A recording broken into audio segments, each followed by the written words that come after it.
क्या दुनिया में जो लगातार संघर्ष चल रहे हैं तो हमें कुछ सीख भी दे रहे हैं?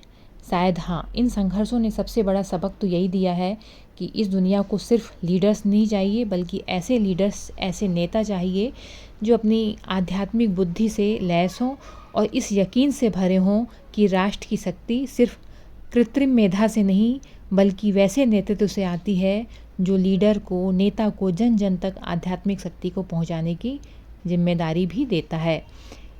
युवाल नोआ हरारी बताते हैं कि 21वीं सदी में आध्यात्मिकता पहले से कहीं ज़्यादा ज़रूरी इसलिए है क्योंकि बहुत सारे आध्यात्मिक और दार्शनिक प्रश्न इस दौर में अचानक व्यवहारिक सवाल बनते जा रहे हैं।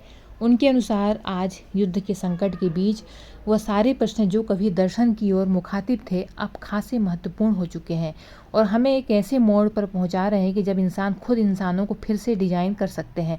आज आध्यात्मिक लीडर्स की इस दुनिया को सबसे ज़्यादा इसलिए ज़रूरत है क्योंकि दुनिया फिर से ये पूछने लगी है कि बम स्कूलों पर क्यों गिरते हैं, गरीब क्यों होते जा रहे हैं, फ्री विल क्या होती है, इंसान होने के मायने क्या हैं, इंसानियत क्या है। हरारी इस बात को सीधे उन कंपनियों से जोड़ते हैं जो हमारे भविष्य को आकार दे रही है। वो कहते हैं कि टेक कंपनियों को भी सचमुच दार्शनिकों की ज़रूरत है।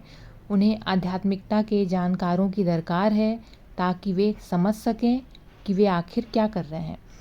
आध्यात्मिक नेतृत्व ही उस भरोसे को स्थापित करता है जो आज के संसार में दिनों दिन टूटता जा रहा है।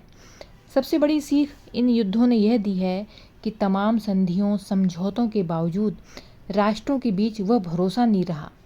जिस आर्थिक निर्भरता पर दुनिया टिकी थी, वह भी युद्धों को नहीं रोक पाई और तमाम अंतर्राष्ट्रीय संस्थाएं भी युद्धों को रोकने में नाकाम रहीं क्योंकि वो लीडर्स नहीं पाए गए जो आध्यात्मिक लीडरशिप का नेतृत्व कर रहे हों।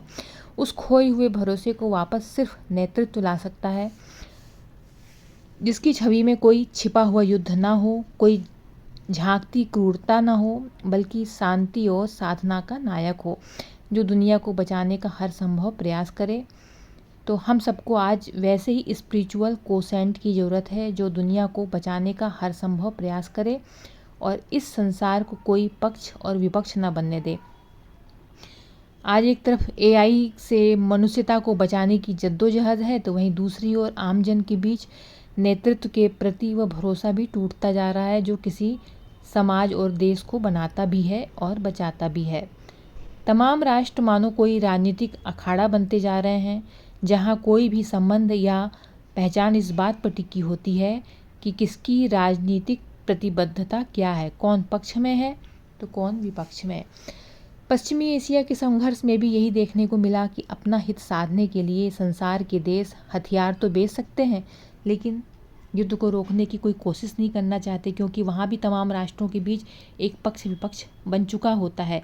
दुनिया को ऐसा नेता चाहिए जो प्रेम सौहार्द के साथ जीना सिखाए।